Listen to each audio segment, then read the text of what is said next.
there, I hope you're doing well. My name is Virginia Njuguna, and today let me tell you about my friend's love.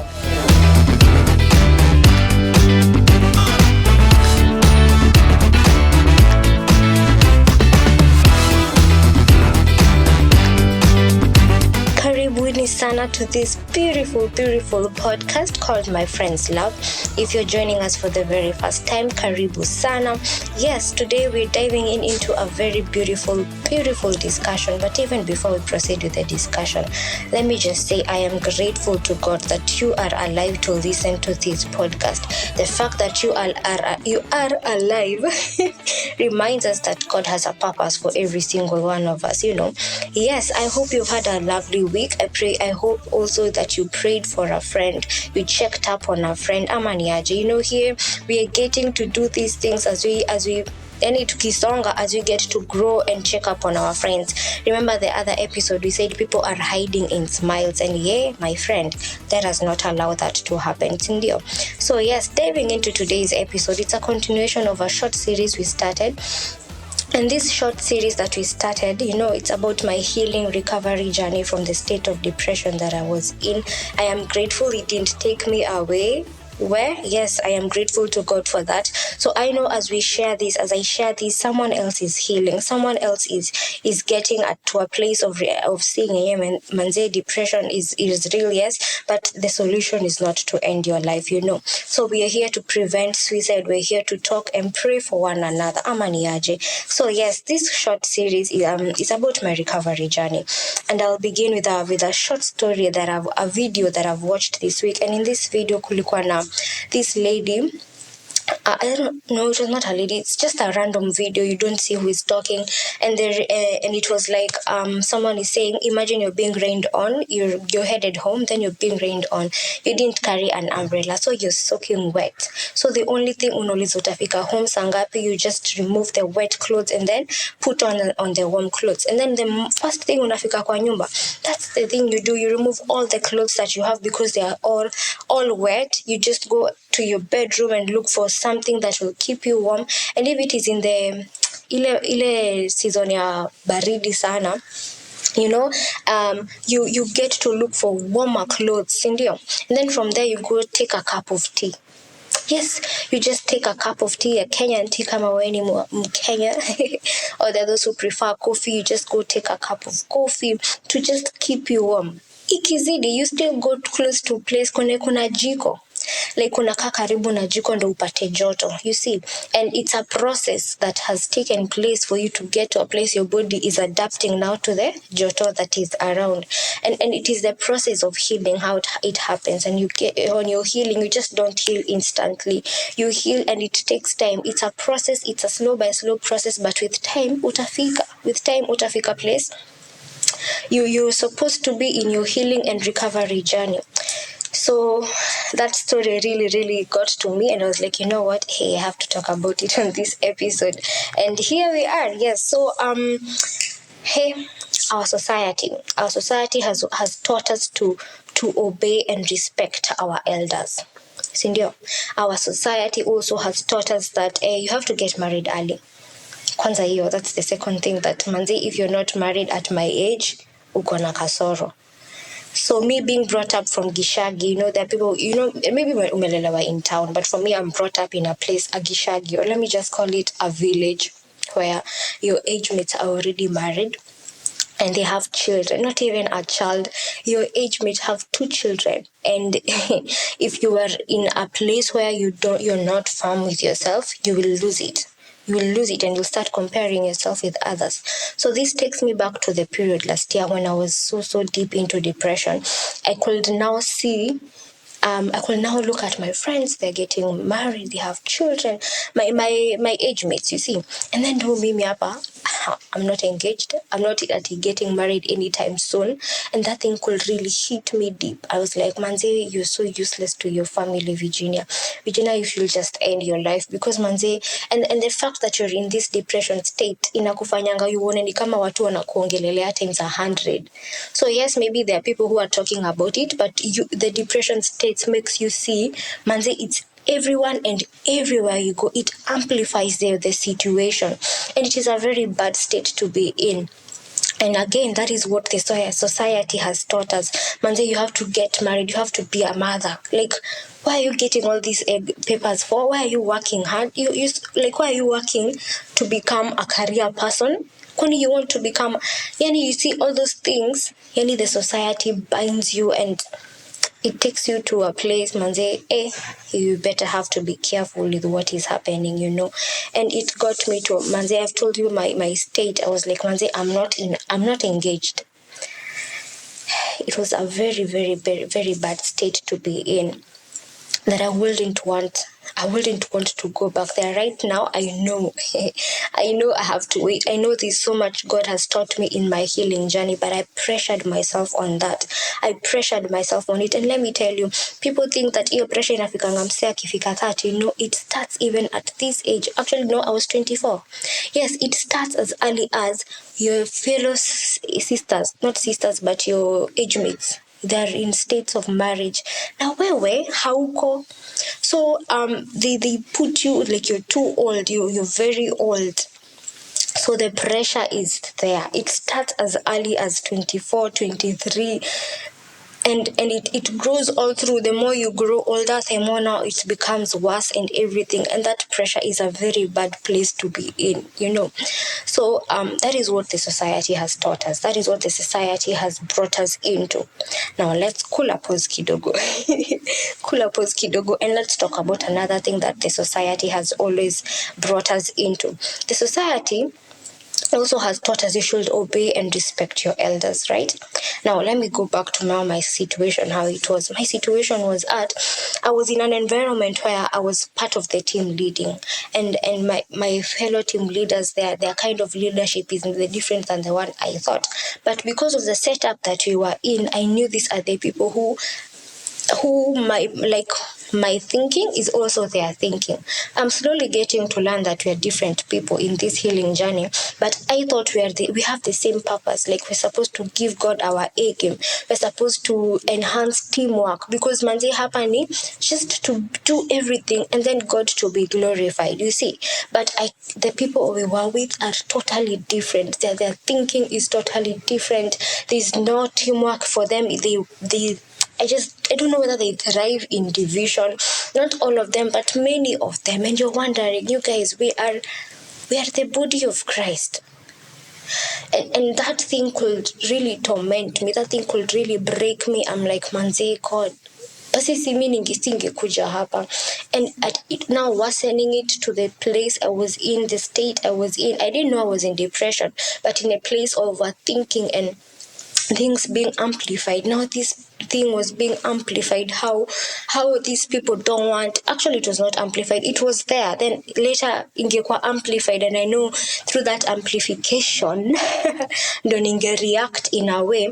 But that thing was really, really, really taking me so low in a place. I didn't understand why I could get hurt, I could get bitter, I could get so angry just because this person did this to me. And the fact that these are the people we regard in the society, these are the people the society loves, these are the people whenever they speak, the society listens and obeys, and those are the least people you expect to make you go through that.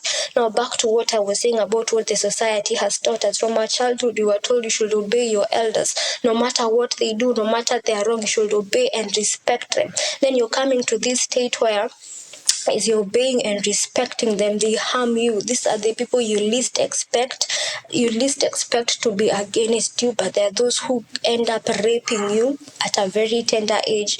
There are those who end up wanna mistreat you, being treated like a maid. Not even a maid. A maid is even better because she has her rights. You're being treated like a slave. You see, you're in a situation where maybe you lost your parents when you're very young and you knew these people, but the moment your parents left, these people were treating you as though you're trash. And I can imagine the pain that you are going through. You go through. I don't know why I'm saying this, but I was in a place where these are the people I least expect to do this to me, and then they are doing it to me. It was a very, very, very painful thing to go through.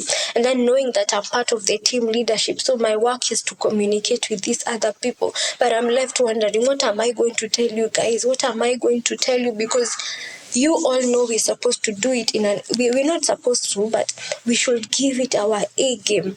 But here we are compromising on these small things. This thing could hurt me. Now, having encountered Christ and God, now getting through this healing process, alafu God anakuambia forgive these people. Yani the first thing God anakuambia forgive them. How do you forgive someone who broke you? How do you forgive someone who made you go through hell, made you hate yourself, made you see a different perspective about these people? I was listening to an interview of Cynthia Nyamai. This woman, I really respect her, and she was saying how her childhood was and how such the situation happened to her, and she ended up hating men, and she ended up proving men wrong. You see, my situation is not because of men, but her life, her story, and other people's story reflect how when someone hurts you, you always prove your point. You always make sure you prove your point to harm them. And you always prove your point to hate that kind of, that type of people. You see, if it is you are raped, you hate that gender. You see, if it is a guy, because I saw in 2000, I was watching this movie. It's not a movie, it's a series that airs in Maisha Magic, and a guy was telling about their story, how he was raped. Yani he was sodomized, and it was in 1998 or 2000, just beyond yani your period. So you can imagine the hatred this guy has grown with, the pain he has grown with, not opening up, not forgiving.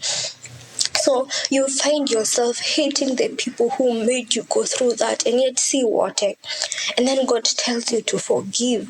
Sometimes I remember I would ask God, you saw this person doing this to me, but doing this to us as a team, you saw them do these things, and then you saw them making me bitter, and I could react. Yes, I accept that. I mean, sometimes I could react out of anger because I don't understand why you reason like this.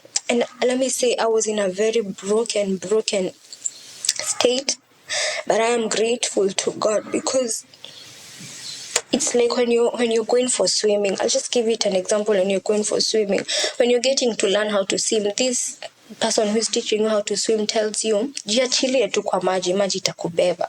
And the first times, it's always a struggle. You always find yourself sinking and drinking the water, and you find yourself, no, you can't. Until at times you even give up. The people who it takes time for them to learn to accept about swimming.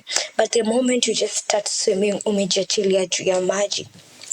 And you find it's easy that way. It's easy when you float. It's easy when you accept that, yes, I need help. And when you accept that, yes, you need help, when you float, when you start letting go of things, you find yourself becoming lighter and water carrying you. I don't know whether that's what I wanted to say, but I've been these scenarios have just started coming back to my mind, and I hope I'm making sense, by the way. I really hope I'm making sense. So that is how you get to float, and when you're floating, you're knowing how to swim. When you're floating, you're good, right? And hey, I must say it's a process. Like I began with the story of you have to, it's a process of healing. It's a process of healing.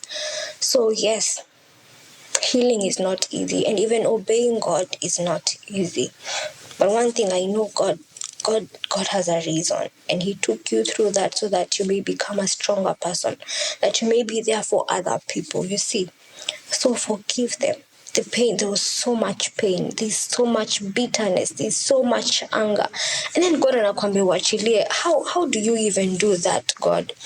But right now I understand. Right now I understand that it's like you're taking poison and expecting someone else to die. It's you who will die, you see. So you're the one carrying the burden, you're the one carrying the pain. Now when you let it go and let God, you will not regret it. You will not regret it, because He's going to strengthen you, He's going to cover you, He's going to heal you and heal you completely, you know. So yes, that is it. That is the process I have gone through of healing. It's never that easy. I'm still going through the process of healing. There are things in me that I was doing that God is showing me, no, Virginia, this is the way, and I have to obey. And I have seen that, yes, like Noah, when he obeyed, it looked crazy. It really looked crazy, but he did it eventually. He obeyed God. So yes, obey God. Forgive them. Forgive them all that have wronged you.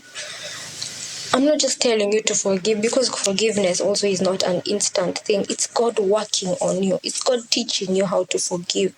So allow God to teach you how to forgive and love and just love like He loves. So yeah, today's episode, I hope it impacts someone, and you get to forgive. You get to let go and let God take charge. So in today's episode is all about obeying God and forgiving. And I hope that you will do it. Not because we can do it, but because God is in us, and we're going to do it because God is working with us through this process. So yes, thank you so much for listening to us. I hope you're going to listen. I hope we're going to meet on our next episode and have a conversation. Continue with this short series, and maybe it will end on next Wednesday. We'll see about it. But yeah, thank you for tuning in. We're on Instagram, my friends love. You can also find me, Njuguna Viji, on my Instagram also. And tusongeze hii injili that God loves us. This is my friend who has taught me how his love is he loves me so much. Then I have to obey him and do it, because it is not even for me, it's for the people that I am assigned to reach out to, you know, and for the relationship to get stronger. It's never that easy, but we do it eventually. So yes, may God heal you, may God take you through this process of forgiveness, of obeying him, and we do it tukisonga. So bye guys, I love you, take care.